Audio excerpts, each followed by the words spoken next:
Okay, chapter 26, no big deal. Like, Jane Eyre is about to marry a man 20 years her senior, and he finds out that when she was only 5 years old and didn't even know he existed, he was already married to a Jamaican crazy woman.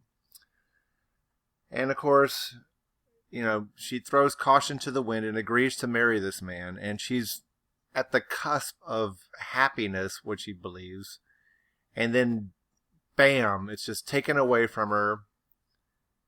She cannot marry the man that she loves. He's been lying to her. Let's start chapter 27 and find out where this goes. I'm riveted. Sometime in the afternoon I raised my head, and looking round and seeing the western sun gilding the sign of its decline on the wall, I asked, "What am I to do?" But the answer my mind gave, "Leave Thornfield at once," was so prompt, so dread, that I stopped my ears. I said I could not bear such words now. That I am not Edward Rochester's bride is the least part of my woe, I alleged. That I have wakened out of most glorious dreams, and found them all void and vain, is a horror I could bear and master. But that I must leave him, decidedly, instantly, entirely, is intolerable. I cannot do it. But then a voice within me averred that I could do it, and foretold that I should do it. I wrestled with my own resolution. I wanted to be weak, that I might avoid the awful passage of further suffering I saw laid out for me. And conscience turned tyrant, held passion by the throat, told her tauntingly she had yet but dipped her dainty foot in the slough, and swore that with that arm of iron she would thrust her down to unsounded depths of agony. "Let me be torn away," then I cried. "Let another help me." "No, you shall tear yourself away. None shall help you. You shall yourself pluck out your right eye, yourself cut off your right hand. Your heart shall be the victim, and you the priest to transfix it." She's kind of having an inner conflict and an inner monologue to go along with it. I rose up suddenly, terror struck, at the solitude which so ruthless a judge haunted, at the silence which so awful a voice filled. My head swam as I stood erect. I perceived that I was sickening from excitement and inanition. Thanks, Charlotte Bronte, for writing like that.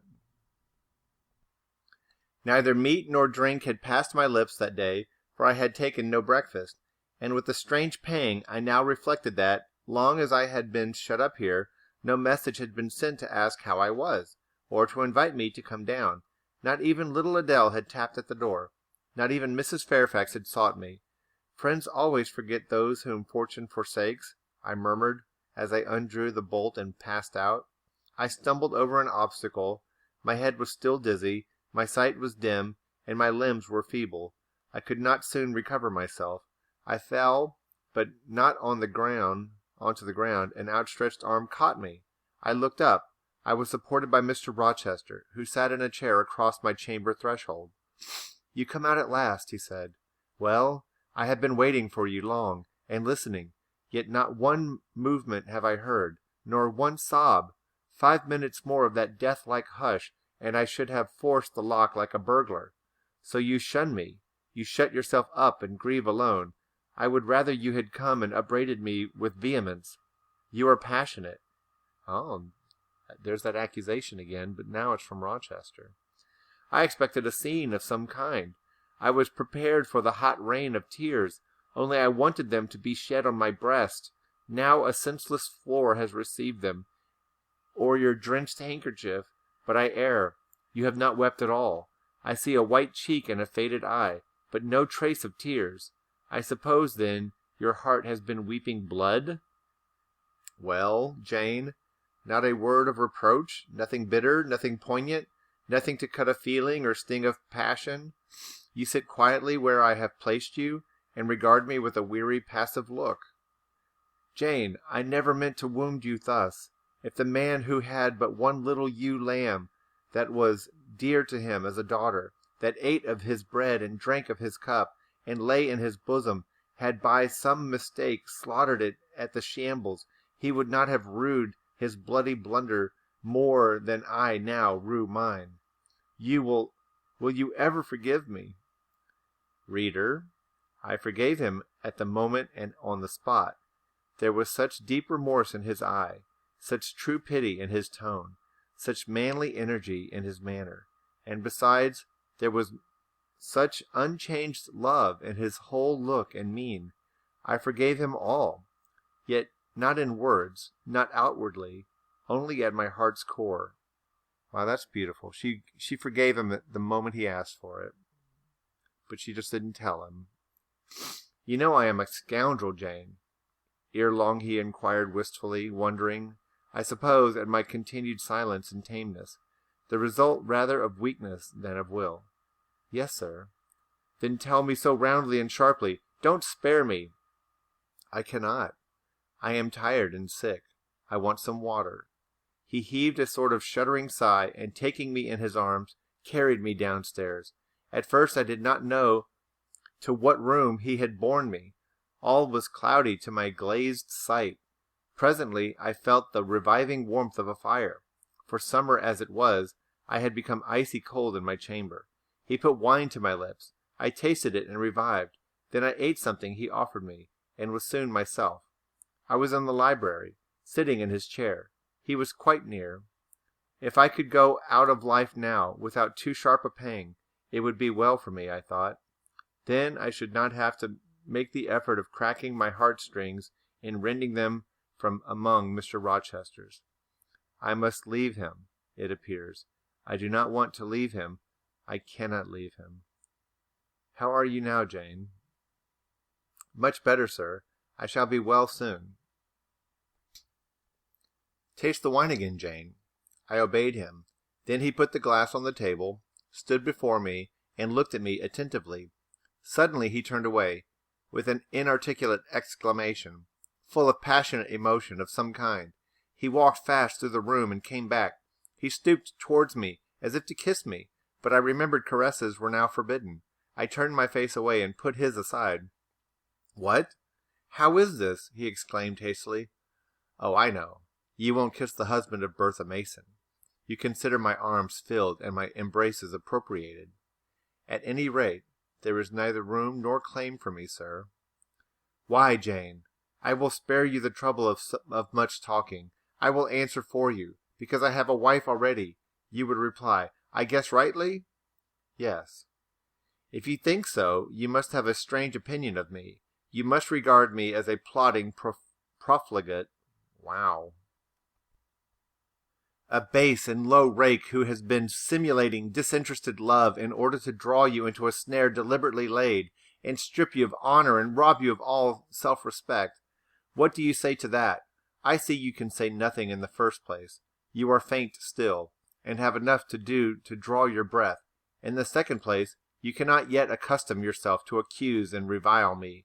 And besides, the floodgates of tears are opened, and they would rush out if you spoke much, and you have no desire to expostulate, to upbraid, to make a scene. You are thinking how to act. Talking you consider is of no use. I know you. I am on my guard. Again, even in this, terrible situation, Mr. Rochester's doing a pretty good job of understanding the inner workings of Jane's mind. Sir, I do not wish to act against you, I said, and my unsteady voice warned me to curtail my sentence. Not if in your sense of the word, but in mine you are scheming to destroy me. You have as good as said that I am a married man, as a married man will shun me, keep out of my way. Just now you have refused to kiss me. You intend to make yourself a complete stranger to me, to live under this roof only as Adele's governess. If ever I say a friendly word to you, if ever a friendly feeling inclines you again to me, you will say, that man had nearly made me his mistress. I must be ice and rock to him, and ice and rock you will accordingly become. Actually, he's wrong there, because she wants to leave, and he thinks that she wants to stay and be a governess. I cleared and steadied my voice to reply. All is changed about me, sir. I must change too. There is no doubt of that, and to avoid fluctuations of feeling and continual habit combats with recollections and associations? There is only one way. Adele must have a new governess, sir. Oh, Adele will go to school. I have settled that already. Nor do I mean to torment you with the hideous associations and recollections of Thornfield Hall. This accursed place, this tent of Atchin? This insolent vault, offering the ghastliness of living death to the light of the open sky, this narrow stone hell, with its one real fiend, worse than a legion of such as we imagine. Jane, you shall not stay here, nor will I. I was wrong ever to bring you to Thornfield Hall, knowing as I did how it was haunted. I charged them to conceal from you, before I ever saw you, all knowledge of the curse of the place, merely because I feared Adele never would have a governess to stay if she knew with what inmates she was housed, and my plans would not permit me to remove the maniac elsewhere. Though I possess an old house, Ferndean Manor, even more retired and hidden than this, where I could have lodged her safely enough, had not a scruple about the unhealthiness of the situation, in the heart of a wood, made my conscience recoil from the arrangement. Probably those damp walls would soon have eased me of her charge, but to each villain his own vice, and mine is not a tendency to indirect assassination, even of what I most hate. Wow. So he's already explaining why he did what he did, and how this all was like beyond his control, and why he, wouldn't send his crazy wife to a place where she would have gotten sick and died. You're such a stand-up guy, Mr. Rochester. Let's continue. Concealing the mad woman's neighborhood from you, however, was something like covering a child with a cloak and laying it down near a upas tree. That demon's vicinage is poisoned, and always was. But I'll shut up Thornfield Hall. I'll nail up the front door and board this lower window. I'll give Mrs. Poole 200 a year to live here with my wife, as you term that fearful hag. Grace will do much for money, and she shall have her son, the keeper at Grimsby Retreat, to bear her company, and be at hand to give her aid in the paroxysms, when my wife is prompted by her familiar to turn people in their beds at night, to stab them, to bite their flesh from their bones, and so on. He makes a strong argument for divorce. Continuing, Sir, I interrupted him, you are inexorable. For that unfortunate lady, you speak of her with hate, with vindictive antipathy. It is cruel. She cannot help being mad. Jane, my little darling, so I will call you, for so you are. You don't know what you are talking about. You misjudge me again. It is not because she is mad I hate her. If you were mad, do you think I should hate you? I do indeed, sir. Then you are mistaken, and you know nothing about me, and nothing about the sort of love of which I am capable. Every atom of your flesh is as dear to me as my own. In pain and sickness, it would still be dear. Your mind is my treasure, and if it were broken, it would be my treasure still. If you raved, my arms would confine you, and not a strait waistcoat. Your grasp, even in fury, would have a charm for me. If you flew at me as wildly as that woman did this morning, I should receive you in an embrace, at least as fond as it would be restrictive. I should not shrink from you with disgust as I did from her. In your quiet moments, you should have no watcher and no nurse but me, and I could hang over you with untiring tenderness, though you gave me no smile in return, and never weary of gazing into your eyes, though they had no longer a ray of recognition for me. But why do I follow that train of ideas? I was talking of removing you from Thornfield. All, you know, is prepared for prompt departure. Tomorrow you shall go. I only ask you to endure one more night under this roof, Jane, and then farewell to its miseries and terrors forever. I have a place to repair, which will be a secure sanctuary from hateful reminiscences, from unwelcome intrusion, even from falsehood and slander. This is actually very touching, I think, from Mr. Rochester. He's saying that the the love he has for Jane would have changed the circumstances. If Jane was crazy, like Bertha, he wouldn't lock her up on the third floor and hire a woman to take care of her. He would take care of her himself because he loves her that much, even if she was insane. And continuing. And take Adele with you, sir? I interrupted. She will be a companion for you. What do you mean, Jane? I told you I would send Adele to school. And what do I want with a child for a companion, and not my own child? A French dancer's bastard? Why do you importune me about her? I say, why do you assign Adele to me for a companion? You spoke of a retirement, sir, and retirement and solitude are dull. Too dull for a person like you. Solitude, solitude, he reiterated with irritation. I see I must come to an explanation. I don't know what sphinx-like expression is forming in your countenance. You are to share my solitude. Do you understand?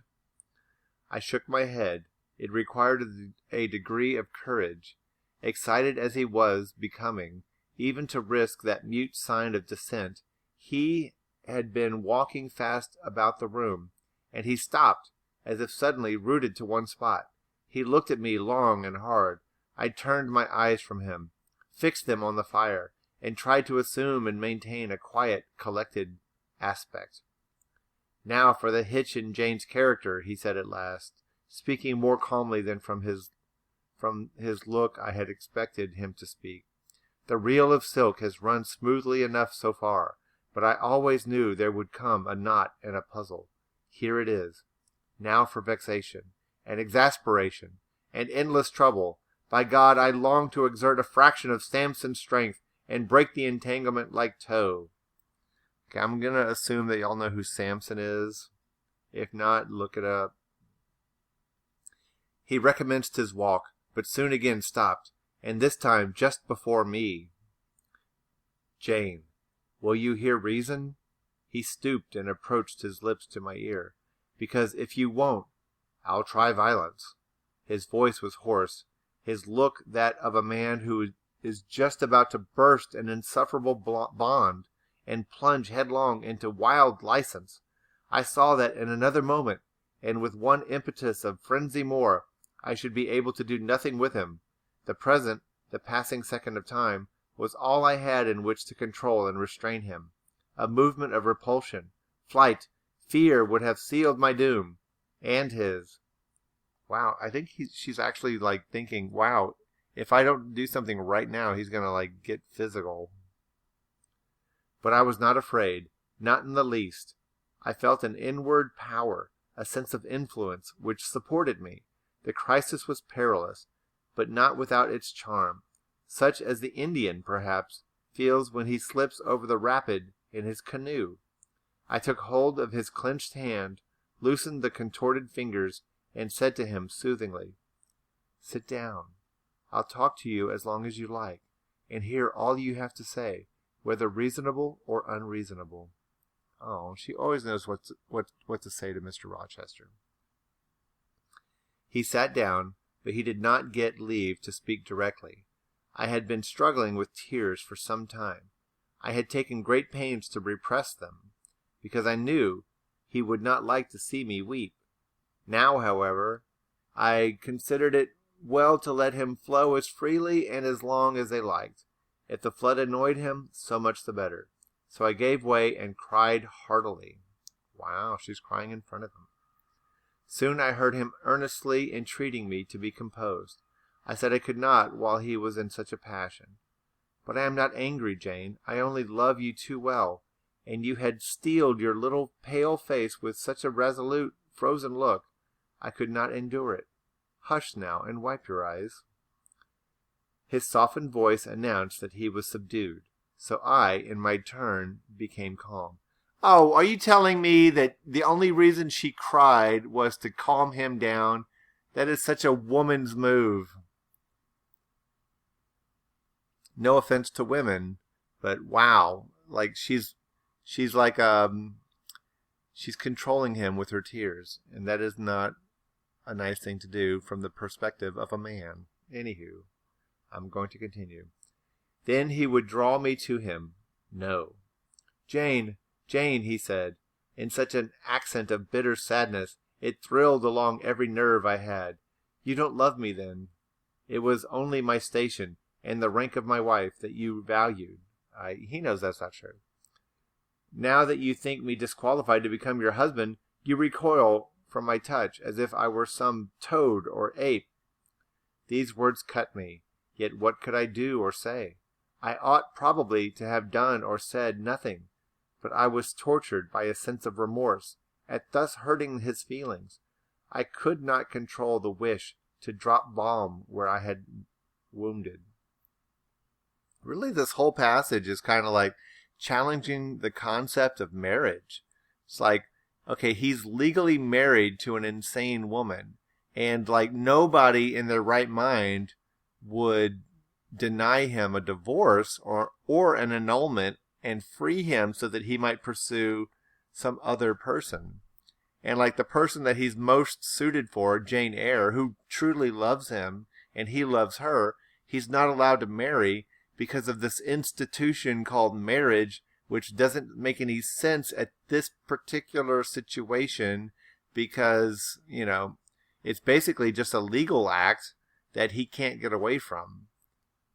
So is Charlotte Bronte saying that marriage under, like, the law is a strange and unfair thing? Anyway. Continuing. I do love you, I said, more than ever, but I must not show or indulge the feeling, and this is the last time I must express it. The last time, Jane? What? Do you think you can live with me and see me daily, and yet, if you still love me, be always cold and distant? No, sir, that I am certain I could not, and therefore I see there is but one way, but you will be furious if I mention it. Oh, mention it. If I storm, you have the art of weeping. He knows what's going on. Mr. Rochester, I must leave you. For how long, Jane?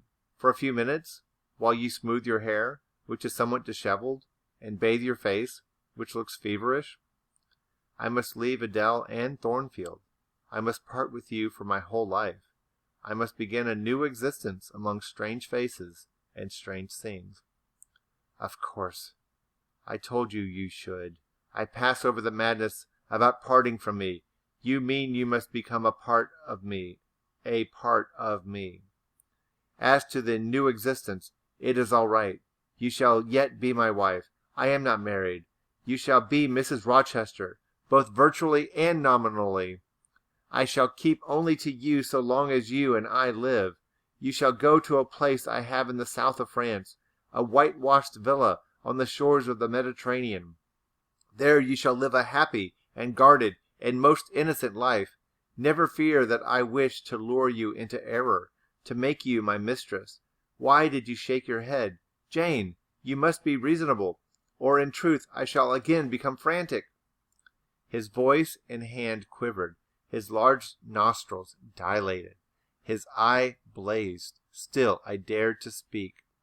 Sir, your wife is living. That is a fact acknowledged this morning by yourself. If I lived with you as you desire, I should then be your mistress. To say otherwise is sophistical. It is false. Jane, I am not a gentle-tempered man. You forget that. I am not long-enduring. I am not cool and dispassionate. Out of pity to me and yourself, put your finger on my pulse, feel how it throbs, and beware. He bared his wrist and offered it to me. The blood was forsaking his cheek and lips. They were growing livid. I was distressed on all hands. To agitate him thus deeply by a resistance he so abhorred was cruel. To yield was out of the question. I did what human beings do instinctively when they are driven to utter extremity. Looked for aid to one higher than man. The words, God help me, burst involuntarily from my lips. I am a fool, cried Mr. Rochester suddenly. I keep telling her I am not married, and do not explain to her why. I forget she knows nothing of the character of that woman, or of the circumstances attending my infernal union with her. Oh, I am certain Jane will agree with me in opinion when she knows all that I know. Just put your hand in mine, Janet, that I may have the evidence of touch as well as sight to prove you are near me, and I will in a few words show you the real state of the case. Can you listen to me?" Oh, he's thinking out loud before he talks to her, saying, "Hey, you know what? I haven't even done a decent job of explaining to Jane, like, how I ended up getting married. So guess what? We're in for a story, children. Who wants to hear about how Rochester ended up married to an insane woman in Jamaica? All hands? Okay, it's unanimous. Let's go." "Yes, sir. For hours, if you will." Hopefully it won't take hours. "I ask only minutes. Jane, did you ever hear or know that I was not the eldest son of my house? That I had once a brother older than I? I remember Mrs. Fairfax told me so once. And did you ever hear that my father was an avaricious, grasping man? I have understood something to that effect." "Well, Jane, being so, it was his resolution to keep the property together. He could not bear the idea of dividing his estate and leaving me a fair portion. All, he resolved, should go to my brother, Roland. Hi, Jacob. Yet as little could he endure that a son of his should be a poor man. I must be provided for by a wealthy marriage. He sought me a partner betimes. Mr. Mason, a West India planter and merchant, was his old acquaintance. He was certain his possessions were real and vast. He made inquiries. Mr. Mason, he found, had a son and daughter, and he learned from him that he could and would give the latter a fortune of £30,000 that sufficed. I'm choking here. I'm eating lunch. When I left college, I was sent out to Jamaica to espouse a bride already courted for me. My father said nothing about her money, but he told me Miss Mason was the boast of Spanish Town for her beauty, and this was no lie. I found her a fine woman, in the style of Blanche Ingram, tall, dark, and majestic. Her family wished to secure me because I was of a good race, and so did she. They showed her to me in parties, splendidly dressed. I seldom saw her alone, and had very private conversations with her. She flattered me, and lavishly displayed for my pleasure her charms and accomplishments. All the men in her circle seemed to admire her and envy me. I was dazzled, stimulated, my senses were excited, and being ignorant, raw, and inexperienced, I thought I loved her. There is no folly so besotted that the idiotic rivalries of society, the prurience, the rashness, the blindness of youth will not hurry a man to its commission. Her relatives encouraged me, competitors piqued me, she allured me. A marriage was achieved almost before I knew where I was. Oh, I have no respect for myself when I think of that act. An agony of inward contempt masters me. I never loved, I never esteemed, I did not even know her. I was not sure of the existence of one virtue in her nature. I had marked neither modesty, nor benevolence, nor candor, nor refinement in her mind or manners, and I married her. Gross, groveling, mole-eyed blockhead that I was, with less sin I might have, but let me remember to whom I am speaking. My bride's mother I had never seen. I understood she was dead. The honeymoon over, I learned my mistake. She was only mad, and shut up in a lunatic asylum. There was a younger brother, too, a complete dumb idiot. The elder one, whom you have seen, and whom I cannot hate, whilst I abhor all his kindred, because he has some grains of affection in his feeble mind, shown in the continued interest he takes in his wretched sister, and also in a dog-like attachment he once bore me, will probably be in the same state one day. My father and my brother Roland knew all this, but they thought only of the £30,000, and joined the plot against me. Wow. Rochester was sold to the marriage of an insane family for a mere £30,000 just because his father didn't want him to have any property under the Thornfield, under the Rochester name. All right.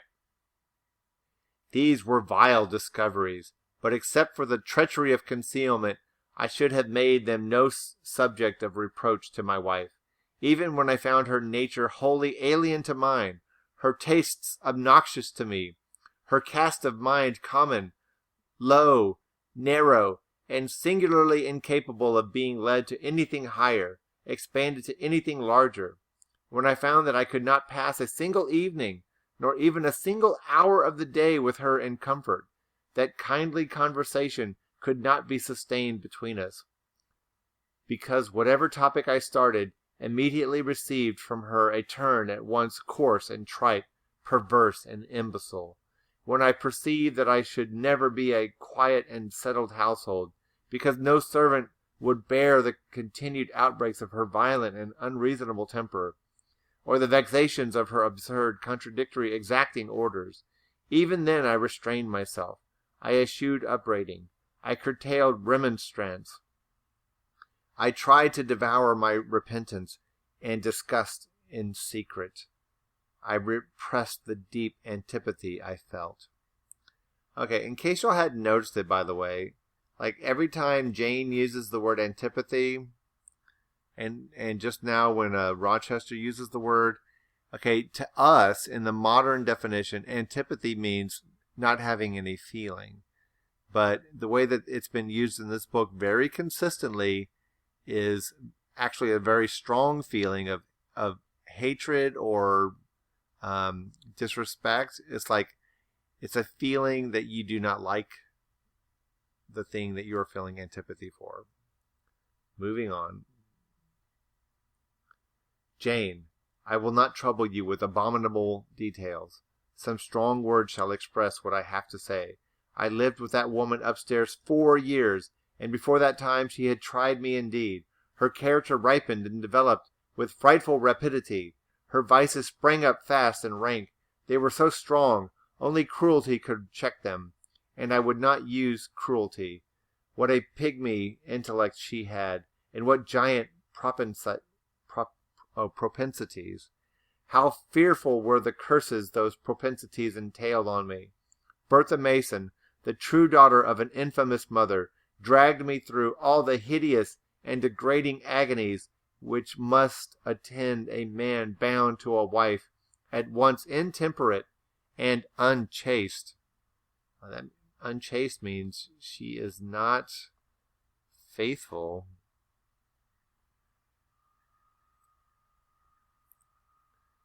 My brother in the interval was dead, and at the end of the 4 years my father died too. I was rich enough now, yet poor to hideous indigence. A nature the most gross, impure, depraved as I ever saw, was associated with mine, and called by the law and by society a part of me, and I could not rid myself of it by any legal proceedings, for the doctors now discovered that my wife was mad. Her excesses had prematurely developed the germs of insanity. Jane, you don't know my narrative. You look almost sick. Shall I defer to the rest for another day? No, sir. Finish it now. I pity you. I do earnestly pity you. Pity, Jane, from some people is a noxious and insulting sort of tribute, which one is justified in hurling back in the teeth of those who offer it. But that is the sort of pity native to callous, selfish hearts. It is a hybrid, egotistical pain at hearing of woes, crossed with ignorant contempt for those who have endured them. But that is not your pity, Jane. It is not the feeling of which your whole face is full at this moment, with which your eyes are now almost overflowing, with which your heart is heaving, with which your hand is trembling in mine. Your pity, my darling, is the suffering mother of love.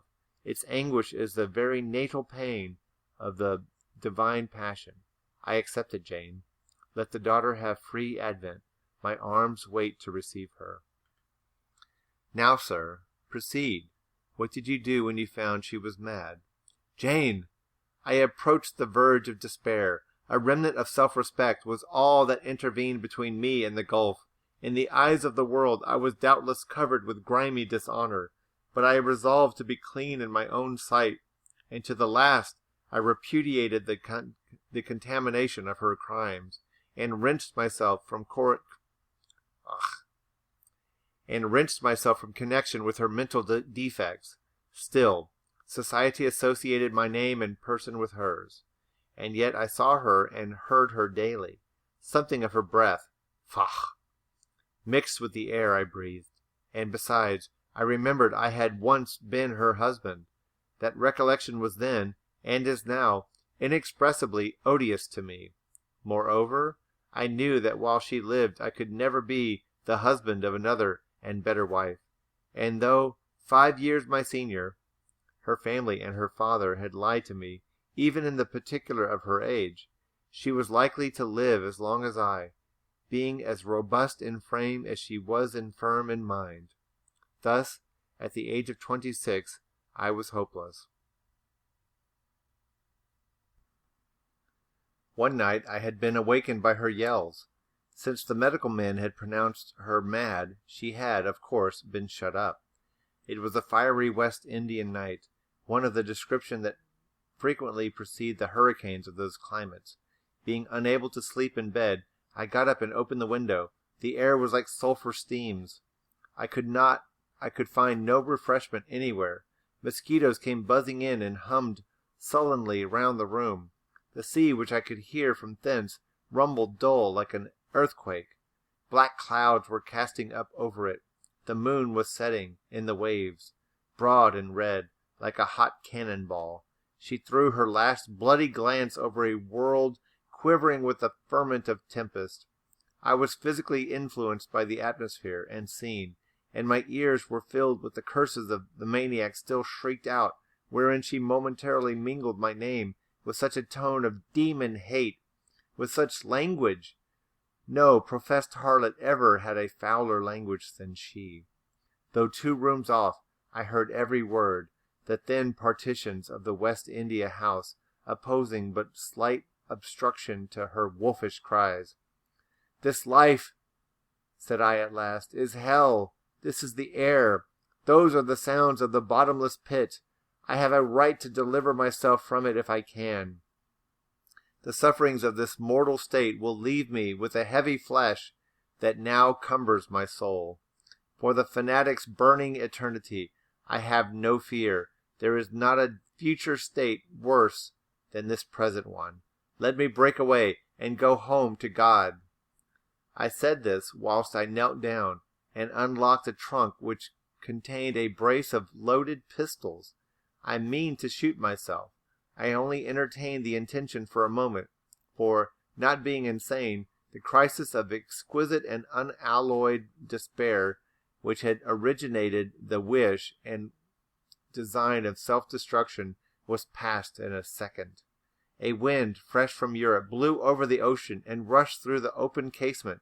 The storm broke, streamed, thundered, blazed, and the air grew pure. I then framed and fixed a resolution. While I walked under the dripping orange trees of my wet garden, and amongst its drenched pomegranates and pineapples, and while the refulgent dawn of the tropics kindled round me, I reasoned thus: Jane, and now listen, for it was true wisdom that consoled me in that hour, and showed me the right path to follow. The sweet wind from Europe was still whispering in the refreshed leaves, and the Atlantic was thundering in glorious liberty. My heart, dried up and scorched for a long time, swelled to the tone, and filled with living blood. My being longed for renewal. My soul thirsted for a pure draught. I saw hope revive, and felt regeneration possible.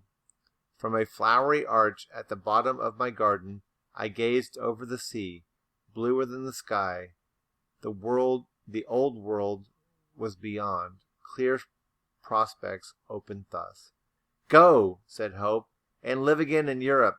There it is not known that a sullied name you bear, nor what a filthy burden is bound to you. You may take the maniac with you to England, confine her with due attendance and precautions at Thornfield. Then travel yourself to that clime you will, and form what new tie you like. That woman who has so abused your long suffering, so sullied your name, so outraged your honor, so blighted your youth, is not your wife, nor are you her husband. See that she is cared for as her condition demands, and you have done all that God and humanity require of you. Let her identity, her connection with yourself, be buried in oblivion. You are not bound to impart them to no living being. Place her in safety and comfort, shelter her degradation and with secrecy, and leave her. I acted precisely on this suggestion. My father and brother had not made my marriage known to their acquaintance, because, in the first letter I wrote to apprise them of the union, having already begun to experience extreme disgust of its consequences, and from the family character and constitution, seeing a hideous future opening to me, I added an urgent charge to keep it secret, and very soon the infamous conduct of the wife my father had selected for me was such as to make him blush to own her as his daughter-in-law. Far from desiring to publish the connection, he became as anxious to conceal it as myself. Okay, so what's going on is, I think Bertha is being accused of adultery, and which, like, hey, crazy's one thing, but cheating on your husband, that's another. So he's not having any of that, like his father is anyway. To England then I conveyed her, a fearful voyage I had with such a monster in the vessel. Glad was I when I was at last got her to Thornfield, and saw her safely lodged in that third-story room, of whose secret inner cabinet she was now for 10 years made a wild beast's den. So they were married for 5 years before he locked her up in Thornfield. A goblin cell I had some trouble in finding an attendant for her, as it was necessary to select one on whose fidelity dependence could be placed, for her ravings would inevitably betray my secret. Besides, she had lucid intervals of days, sometimes weeks, which she filled up with abuse of me. At last I hired Grace Poole with the Grimsby retreat, she and the surgeon Carter, who dressed Mason's wounds that night he was stabbed and worried, are the only two I have ever admitted to my confidence. Mrs. Fairfax may indeed have suspected something, but she could have gained no precise knowledge as to facts. Grace has, on the whole, proved a good keeper, though, owing partly to a fault of her own, of which it appears nothing can cure her, and which is incident to her harassing profession, her vigilance has been more than once lulled and baffled. In other words, because Grace Poole has a drinking problem, which is, what did he call it? An incident to her harassing profession, her vigilance has been once lulled and baffled. Grace has a drinking or smoking problem, which is why, she's willing to do the work of, hey, let's keep a crazy lady locked up, but she's also, unreliable because, long time alone, likely to drink. Moving on. The lunatic is both cunning and malignant. She has never failed to take advantage of her guardian's temporary lapses. Once to secrete the knife with which she stabbed her brother, and twice to possess herself of the key of her cell, and issue therefrom in the night time. On the first of these occasions she penetrated the attempt to burn me in my bed. On the second she paid that ghastly visit to you. I thank Providence, who watched over you, that she then spent her fury on your wedding apparel, which perhaps brought back vague reminiscences of her own bridal days. But on what might have been happened, I cannot endure to reflect. When I think of the thing which flew at my throat this morning, hanging its black and scarlet visage over the nest of my love, my blood curdles. And what, sir, I asked, while he paused, did you do when you had settled her here? Where did you go? What did I do, Jane? I transformed myself into a will-o'-the-wisp. Where did I go? I pursued wanderings as wild as those in the March Spirit. I sought the continent, and went devious through all its lands. That means he went to Europe. My fixed desire was to seek and find a good and intelligent woman whom I could love, a contrast to the fury I left at Thornfield. But you could not marry, sir.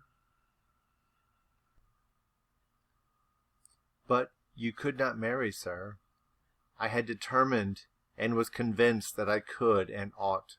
It was not my original intention to deceive, as I have deceived you. I meant to tell my tale plainly and make my proposals openly, and it appeared to me so absolutely rational that I should be considered free to love and be loved. I never doubted some woman might be found willing and able to understand my case and accept me, in spite of the curse with which I was burdened. Well, sir, when you are inquisitive, Jane, you always make me smile. You open your eyes like an eager bird and make every now and then a restless movement, as if answers in speech did not flow fast enough for you, and you wanted to read the tablet of one's heart. But before I go on, tell me what you mean by your "well, sir." It is a small phrase, very frequent with you, and which many a time has drawn me on and on through interminable talk. I don't very well know why. I mean, what next? How did you proceed? What came of such an event? Precisely. And what do you wish to know now? Whether you found anyone you liked, whether you asked her to marry you, and what she said. I can tell you whether I found anyone I liked, and whether I asked her to marry me, but what she said is yet to be recorded in the book of fate. For 10 years I roved about, living first in one capital, then another, sometimes in St. Petersburg, oftener in Paris, occasionally in Rome, Naples, and Florence, provided with plenty of money and the passport of an old name. I could choose my own society. No circles were closed against me. I sought my ideal of a woman amongst English ladies, French countesses, Italian signoras, and German... Give me a break. Really? Gräfinnen? I could not find her. Sometimes, for a fleeting moment, I thought I caught a glance, heard a tone, beheld a form, which announced the realization of my dream. But I was presently undeserved. You are not to suppose that I desired perfection, either of mind...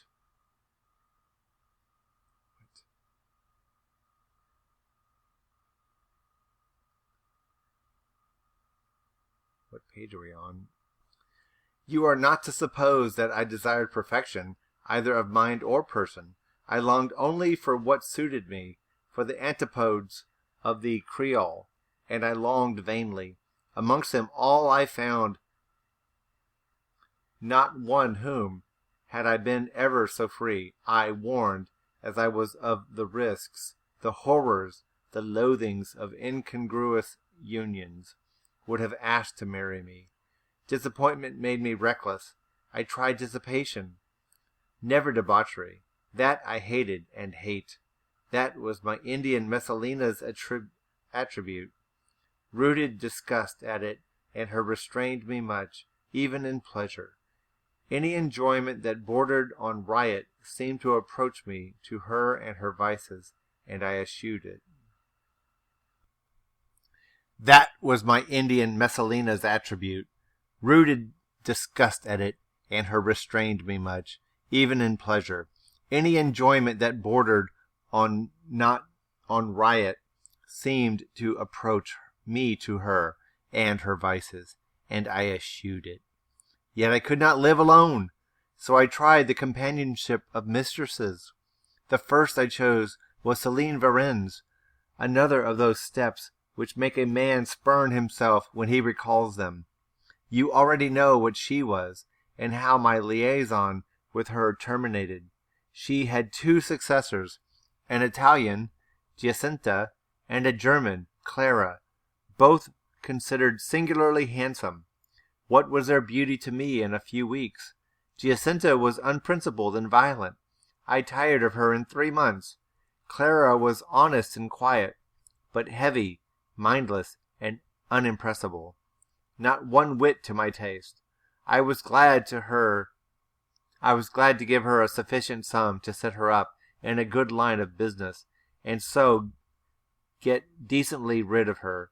But Jane, I see by your face, you are not forming a very favorable opinion of me just now. You think me an unfeeling, loose-principled rake, don't you? I don't like you so well as I have done sometimes, indeed, sir. Did it not seem to you in the least wrong to live in that way, first with one mistress and then another? You talk of it as a mere matter of course. It was with me, and I did not like it. It was a groveling fashion of existence. I should never like to return to it. Hiring a mistress is the next worst thing to buying a slave. Both are often by nature, and always by position, inferior. And to live familiarly with inferiors is degrading. I now hate the recollection of the time I passed with Céline, Giacinta, and Clara.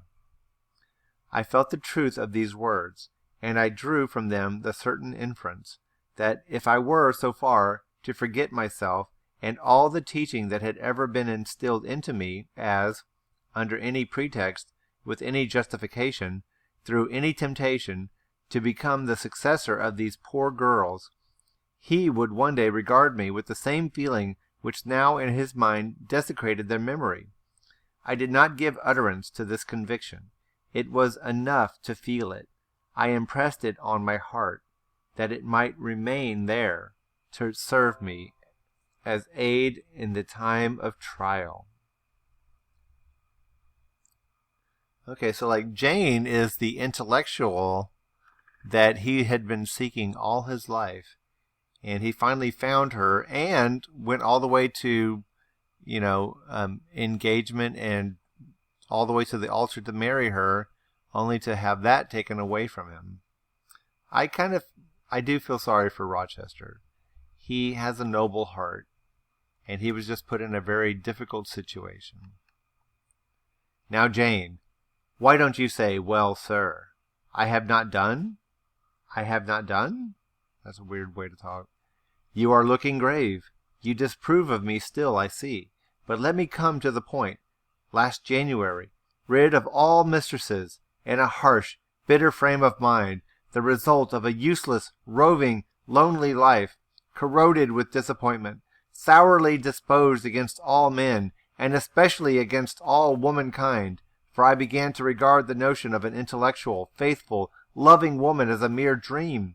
Recalled by business, I came back to England.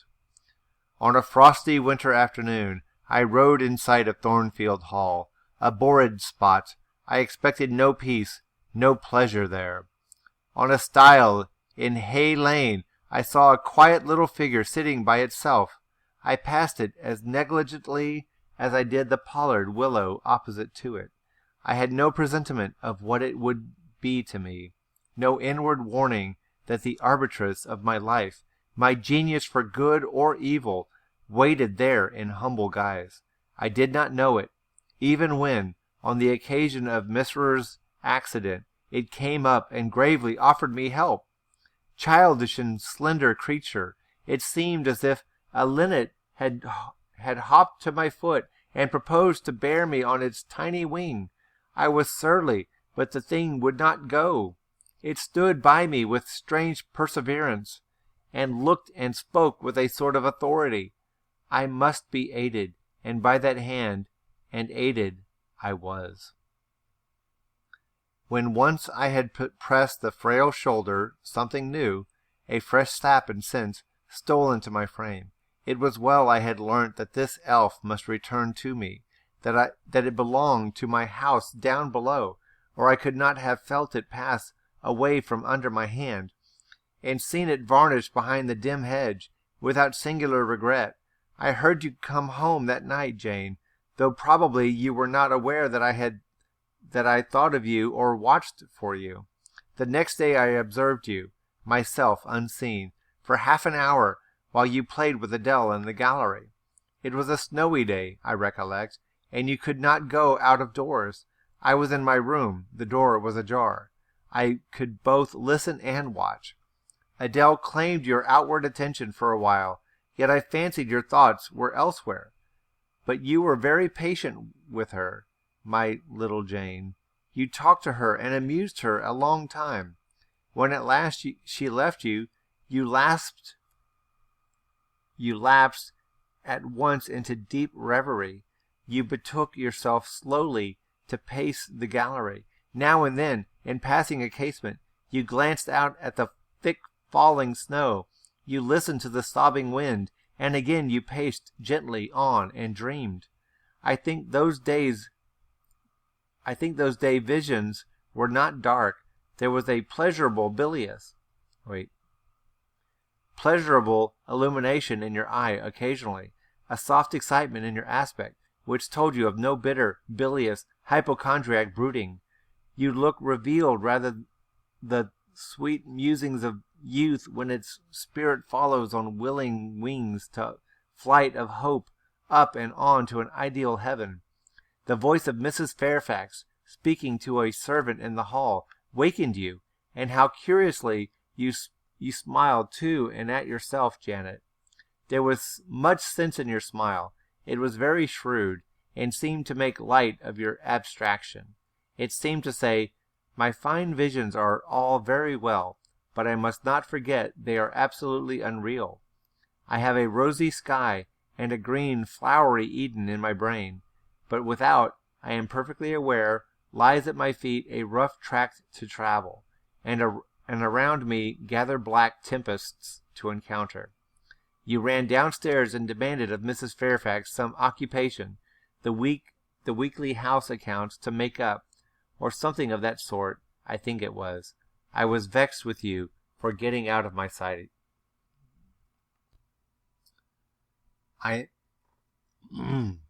Impatiently I waited for evening, when I might summon you to my presence. An unusual, to me, a perfectly new character I suspected was yours. I desired to search it deeper and to know it better. You entered the room with a look and an air at once shy and independent. You were quaintly dressed, much as you are now. I made you talk. Ere long I found you full of strange contrasts. Your garb and manner were restricted by rule. Your air was often diffident, and altogether that of one refined by nature, but absolutely unused to society, and a good deal afraid of making herself disadvantageously conspicuous by some solecism or blunder. Yet, when addressed, you lifted a keen, a daring, and a glowing eye to your interlocutor's face. There was penetration and power in each glance you gave. When plied by close questions, you found ready and round answers. Very soon you seemed to get used to me.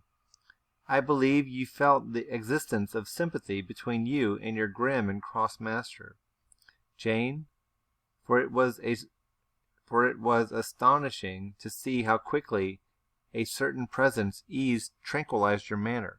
Snarl as I would, you would no surprise, fear, annoyance, or displeasure at my moroseness. You watched me, and now and then smiled at me with a simple yet sagacious grace I cannot describe. I was at once content and stimulated with what I saw.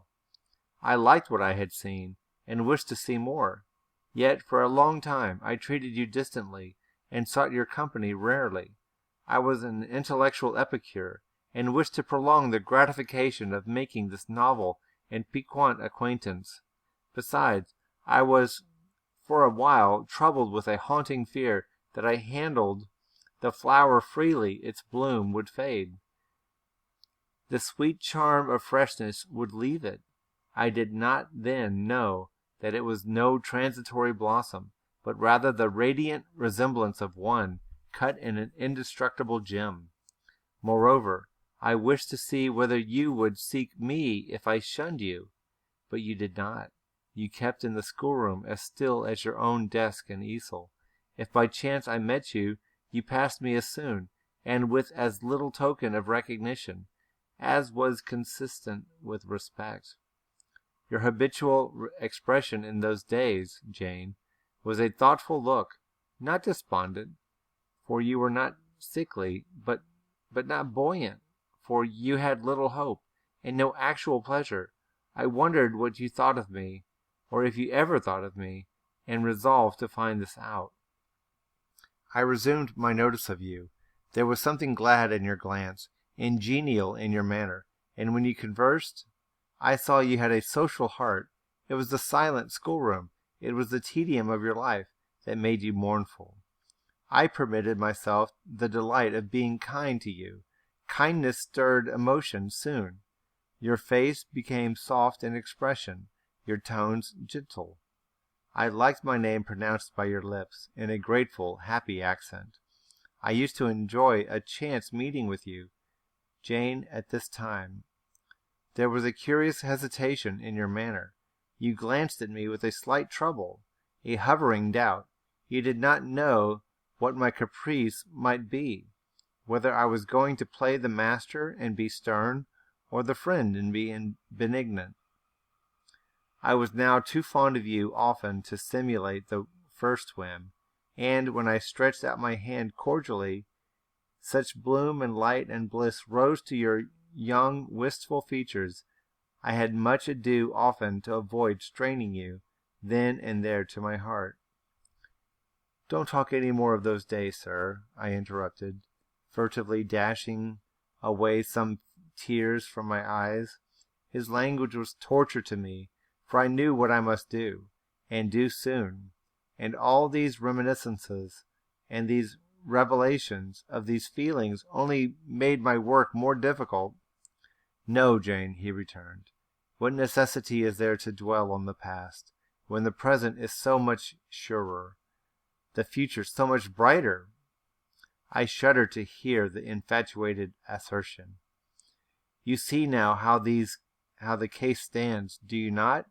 he continued.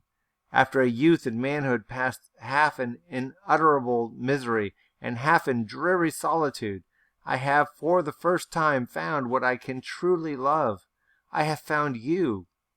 You are my sympathy, my better self, my good angel. I am bound to you with a strong attachment. I think you good, gifted, lovely. A fervent, a solemn passion is conceived in my heart. It leans to you, draws you to my center and spring of life, wraps my existence about you, and, kindling in pure, powerful flame, fuses you and me in one. It was because I felt and knew this that I resolved to marry you. To tell me that I had already a wife is empty mockery. You know now that I had but a hideous demon. I was wrong to attempt to deceive you, but I feared a stubbornness that exists in your character. I feared early instilled prejudice. I wanted to have you safe before hazarding confidences. This was cowardly. I should have appealed to your nobleness and magnanimity at first, as I do now. Open to you plainly my life of agony or existence, shown to you, not my resolution, that word is weak, but my resistless bent to love faithfully and well. Where I am faithfully and well loved in return, then I should have asked you to accept my pledge of fidelity and give me yours. Jane, give it me now. A pause. Why are you silent, Jane? Well, what do you think? I was experiencing an ordeal. A hand of fiery iron grasped my vitals. Terrible moment, full of struggle, blackness burning. Not a human being that ever lived could wish to be loved better than I was loved. And him who thus loved me I absolutely worshipped. And I must renounce love and idol? One drear word comprised my intolerable duty. Depart. I was experiencing an ordeal. A hand of fiery iron grasped my vitals. Terrible moment, full of struggle, blackness, burning. Not a human being that ever lived could wish to be loved better than I loved, and him who thus loved me, I absolutely... God dang it, we already read that part. Jane, you understand what I want of you. Just this promise. I will be yours, Mr. Rochester. Mr. Rochester, I will not be yours. Another long silence. Jane, recommenced he, with a gentleness that broke me down with grief, and turned me stone cold with ominous terror, for this still voice was the pant of a lion rising. Jane, do you mean to go one way in the world, and let me go another? I do. Jane, bending towards and embracing me, do you mean it now? I do. And now, softly kissing my forehead and cheek. I do, extricating myself from restraint rapidly and completely. Oh, Jane, this is bitter. This is wicked. It would not be wicked to love me. It would to obey you. A wild look raised his brows and crossed his features. He rose, but he forbore yet. I laid my hand on the back of a chair for support. I shook. I feared, but I resolved. One instant, Jane. Give me one glance to my horrible life when you are gone. All happiness will be torn away with you. What then is left? For a wife, I have but the maniac upstairs. As well might you refer me to some corpse in yonder churchyard. What shall I do, Jane? Where turn for a companion and for some hope? Do as I do. Trust in God and yourself. Believe in heaven. Hope to meet again there. Here she sounds like Helen. Then you will not yield? No. Then you condemn me to live wretched and to die accursed. His voice rose. I advise you to live sinless, and I wish you to die tranquil. Then you snatch love and innocence from me. You fling me back on lust for a passion, vice for an occupation. Mr. Rochester, I no more assign this fate to you than I grasp at it for myself. We were born to strive and endure. You, as well as I, do so. You will forget me before I forget you. You make me a liar by such language. You sully my honor. I declared I could not change. You tell me to my face I shall change soon, and what a distortion in your judgment, what a perversity in your ideas, is proved by your conduct. It is better to drive a fellow creature to despair than to transgress a mere human law, no man being injured by the breach. For you have neither relatives nor acquaintances whom you need fear to offend by living with me. This was true, and while he spoke, my very conscience and reason turned traitors against me, and charged me with crime in resisting him. They spoke almost as loud as feeling, and that clamored wildly. Oh, comply, it said. Think of his misery. Think of his danger. Look at his state when left alone. Remember his headlong nature. Consider the recklessness following on despair. Soothe him. Save him. Love him. Tell him you love him and will be his. Who in the world cares for you, or who will be injured by what you do? Wow, that's powerful right there. Like, she's saying that because of her low class and social standing, if she did just agree to love Rochester the way that she loved him, then like nobody else in the outside world would care and it wouldn't matter. But she holds strong to her resolve. Still, indomitable was the reply. I care for myself. The more solitary, the more friendless, the more unsustained I am, the more I will respect myself. I will keep the law given by God, sanctioned by man. I will hold to the principles received by me when I was sane and not mad as I am now. Laws and principles are not for the times when there is no temptation. They are so much moments as this, when body and soul rise in mutiny against their rigor, stringent as they are, inviolate they shall be. I will hold to the principles received by me when I was sane, and not mad as I am now. Laws and principles are not for the times when there is no temptation. They are for such moments as this, when body and soul rise in mutiny against their rigor. Stringent are they, inviolate they shall be. If at my individual convenience I might break them, what would be their worth? They are a worth, so I have always believed, and if I cannot believe it now, it is because I am insane, quite insane, with my veins running fire and my heart beating faster than I can count its throbs. Preconceived opinions, foregone determinations, are all that I have at this hour to stand by. There I plant my foot. Okay, here it's kind of interesting because, like, this is very telling. If Jane's alter ego is Bertha Mason, then here she is admitting that she is insane, just like Bertha. So note that. I did. Mr. Rochester, reading my countenance, saw I had done so. His fury was wrought to the highest. He must yield to it for a moment.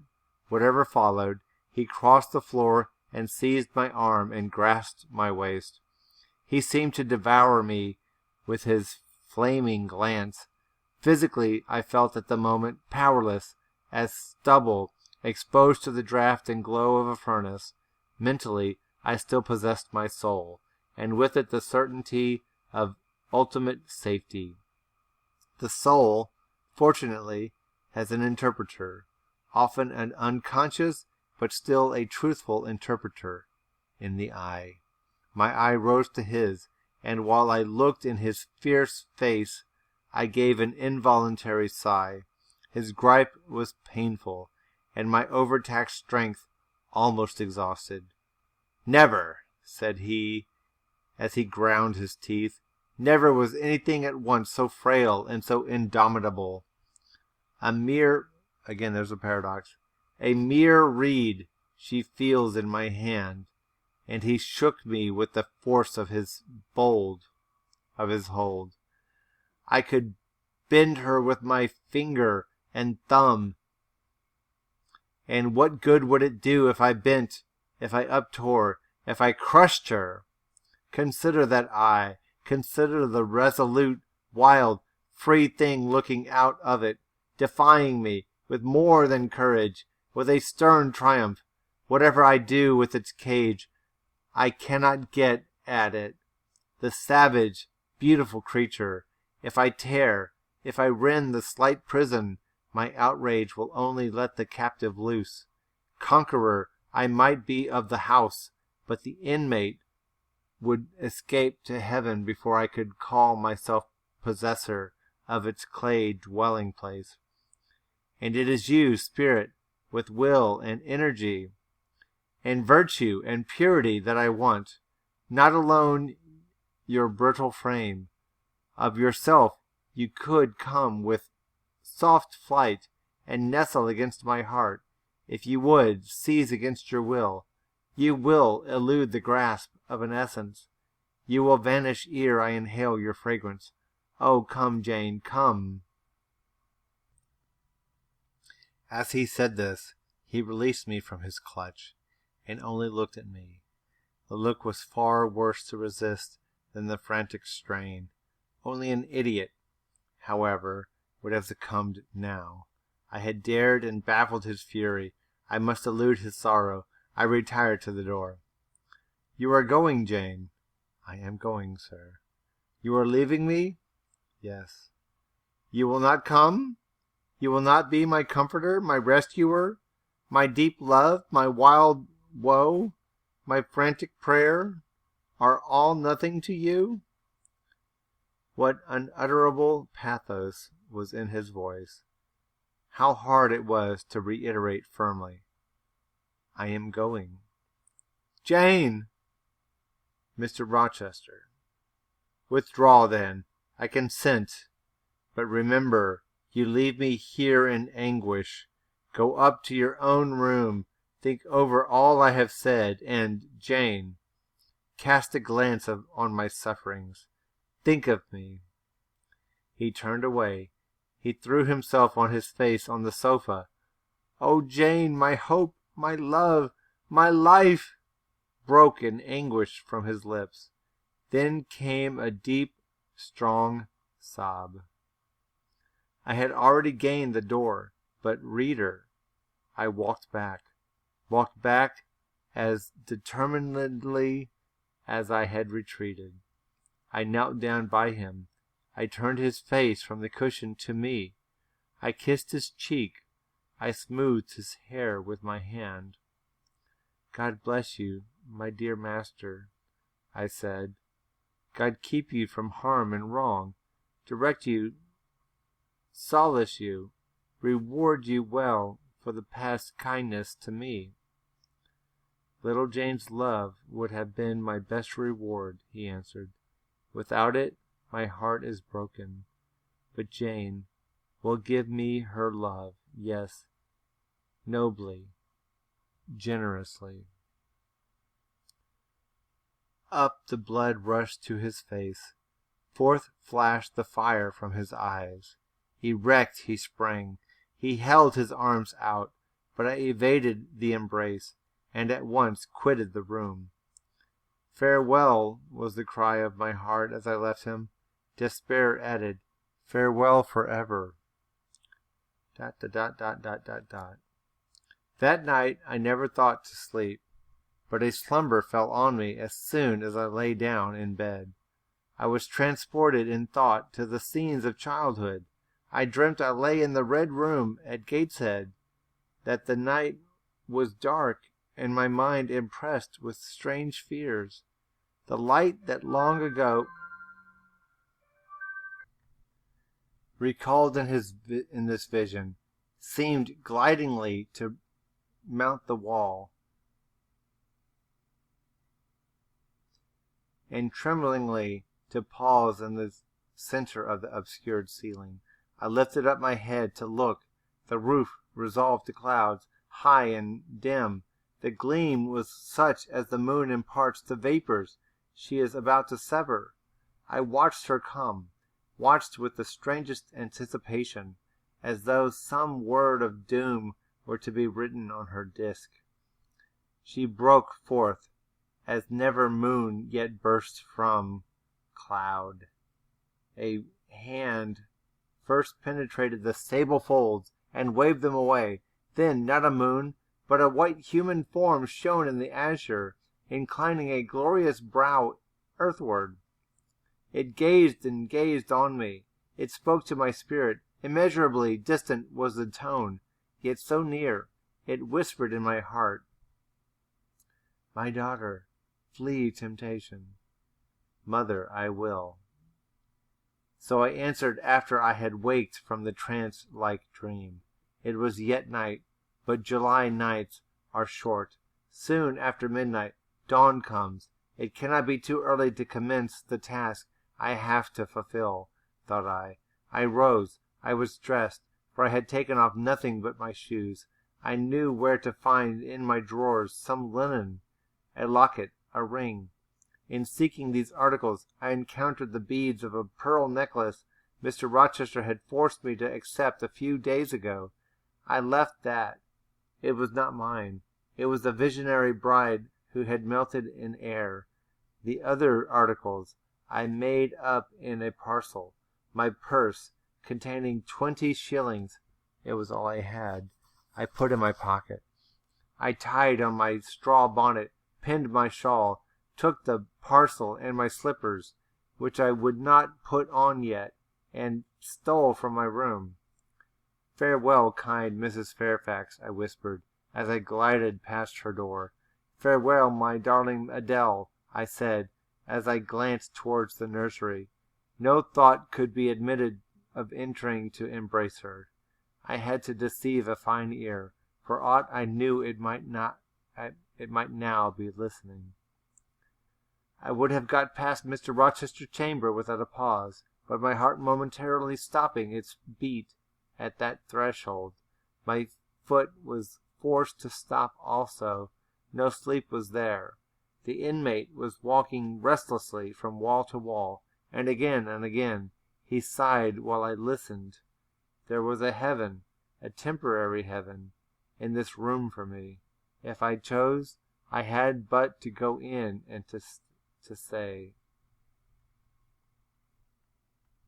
"Mr. Rochester, I will love you and live with you through life till death," and a fount of rapture would spring to my lips. I thought of this. That kind master, who could not sleep now, was waiting with impatience for day. He would send for me in the morning. I should be gone. He would have me sought for vainly. He would feel himself forsaken, his love rejected. He would suffer, perhaps grow desperate. I thought of this too. My hand moved towards the lock. I caught it back and glided on. Drearily, I wound my way downstairs. I knew what I had to do, and I did it mechanically. I sought the key of the side door in the kitchen. I sought, too, a phial of oil and a feather. I oiled the key and the lock. I got some water. I got some bread, for perhaps I should have to walk far, and my strength, sorely shaken of late, must not break down. All this I did without one sound. I opened the door, passed out, shut it softly. Dim dawn glimmered in the yard.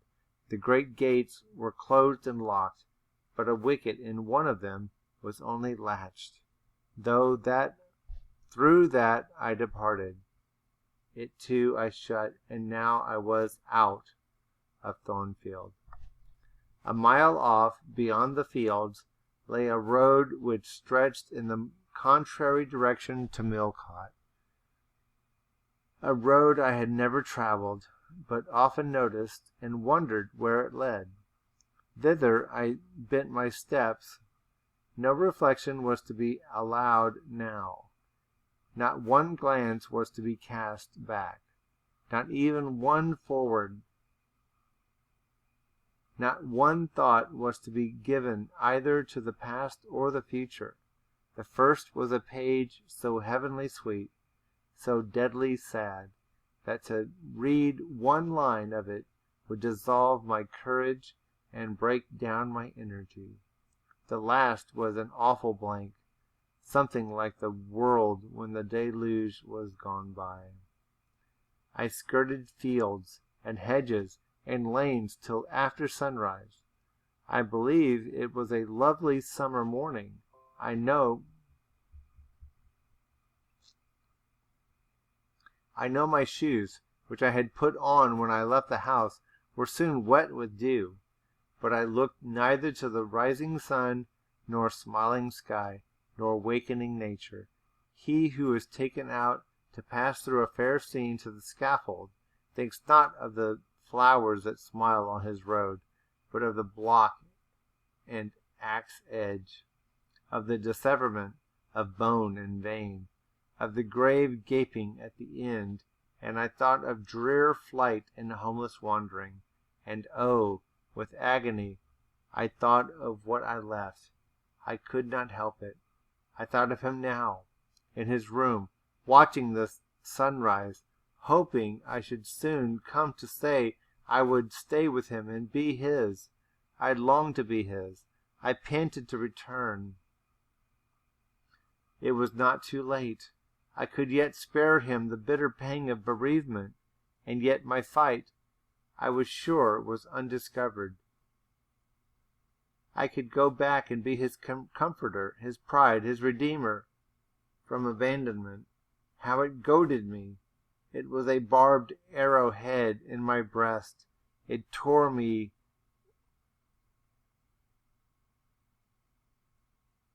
when I tried to extract it. It sickened me when remembrance thrust it farther in. Birds began singing in brake and copse. Birds were faithful to their mates. Birds were emblems of love. What was I? From self-approbation? None even from self-respect. I had injured, wounded, left my master. I was hateful in my own eyes. Still I could not return, nor retrace one step. God must have led me on. As to my own will and conscience, impassioned grief had trampled one and stifled the other. I was weeping wildly as I walked along my solitary way. Fast, fast I went like one delirious. A weakness, beginning inwardly, extending to the limbs, seized me, and I fell. I lay on the ground some minutes, pressing my face to the wet turf. I had some fear or hope that here I should die, but I was soon up, crawling forwards on my hands and knees, and then again raised to my feet, as eager and as determined as ever to reach the road. When I got there, I was forced to sit to rest me under the hedge, and while I sat, I heard wheels, and I saw a coach come on. I stood up and lifted my head. It stopped. I asked where it was going. The driver named a place a long way off, and where I was sure Mr. Rochester had no connections. I asked for what sum he would take me there. He said 30 shillings. I answered I had but 20. Well, he would try to make it do. He further gave me leave to get into the inside. As the vehicle was empty, I entered, was shut in, and it rolled on its way. Gentle reader, may you never feel what I then felt. May your eyes never shed such stormy, scalding, heart-wrung tears as poured from mine. May you never appeal to heavens in prayers so hopeless and so agonized in that hour left my lips. For never may you, like me, dread to be the instrument of evil to what you wholly love.